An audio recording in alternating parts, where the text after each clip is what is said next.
सामाजिक न्याय भवनाच्या वसतिगृहासाठी 5-10-15 कोटी कितीही मागा, लगेच मंजूर करतो, सरकारचा पैसा आहे, आपल्या बापाचं काय जातंय?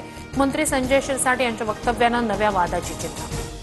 पुण्यात राजकीय दादागिरी पाहायला मिळते. दादागिरी मोडून काढणारच, जो त्या सोबत येईल त्यांचं स्वागत. फडणवीसांचा रोख कुणाकडे?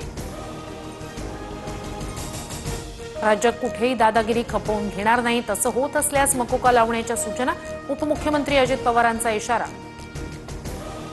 पुणे एमआयडीसीमध्ये अजित पवारांची दादागिरी आहे. काल नाव जाहीर करावं, आमदार रोहित पवारांचा मुख्यमंत्री फडणवीसांना सवाल. महादेव मुंडे हत्या प्रकरणाच्या तपासाला वेग. आयपीएस पंकज कुमावत यांच्या अध्यक्षतेखाली एसआयटी गठीत. बीड स्थानिक गुन्हे शाखेचे पोलीसही मदत करणार. मालेगाव बॉम्बस्फोट प्रकरणात पंतप्रधान मोदींना गोवण्याचा कट होता. मोदी आणि योगी आदित्यनाथ यांची नावं घेण्यासाठी दबाव होता. निर्दोष मुक्ततेनंतर साध्वी प्रज्ञा ठाकूर यांचा खळबळजनक खुलासा. लोकसभेत 70 ते 100 जागांवर घोटाळा. मतांच्या चोरीचा बॉम्ब हाती लागला. राहुल गांधींचा दावा, तर बॉम्ब फोडा, पुरावे जनतेसमोर आणा.